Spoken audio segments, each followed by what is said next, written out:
The mining colony on Astera-9 was supposed to be safe. People from a dozen worlds worked together under the ground, digging for rare crystals that powered starships across the galaxy. But safety vanished the day the Skarn arrived. They were insect-like aliens, armored in black and green, with claws that could tear through steel. They came without warning, overrunning defenses in hours. Inside a deep tunnel, Chief Miner Rosa Tan barely had time to sound the alarm before the lights flickered out and screams echoed through the shafts. The workers scattered, desperate to escape the Skarn drones pouring in from every entrance. Most were unarmed. Most had never seen a real battle. Rosa was different.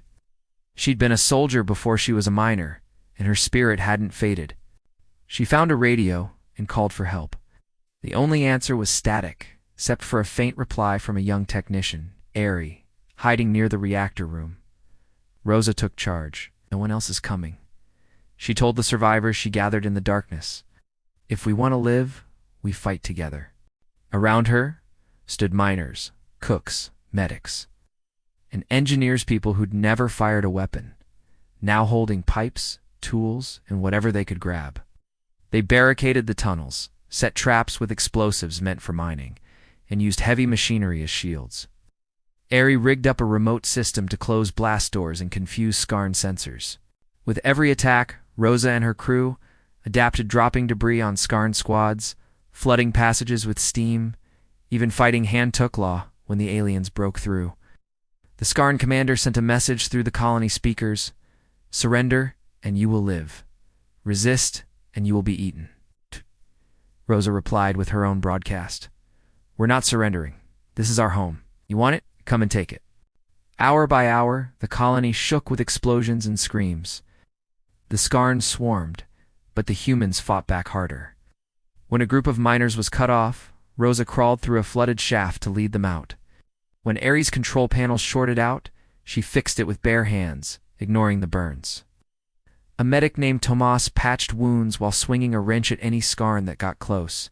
As night fell, Skarn brought in a massive tunneler, machine creature meant to break through the humans' last barricade. Rosa stood at the front line with only a welding torch and a few charges left. People gathered around her, shaking but determined. The Skarn tunneler crashed through the wall, spraying rock and sparks. Rosa charged, tossing a charge into its mouth.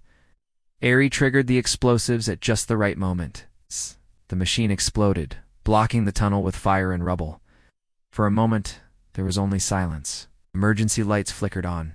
The Skarn were gone. The colony was battered and full of scars, but alive. Rosa limped through the tunnels, finding her people hugging, crying, and laughing all at once. She sent a message to the surface: "Astera-9 stands. Humans are still here." The story of the miners who fought back spread through the galaxy. The Skarn learned something new about humans. They don't give up their homes without a fight, no matter what the odds.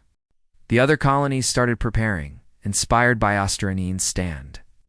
Rosa and her crew became legends, not because they were born heroes, but because they chose to fight for each other when all hope was lost. In the tunnels of Astera-9, everyone knew the truth. Humans were hard to kill, it's impossible to break, and always worth fearing.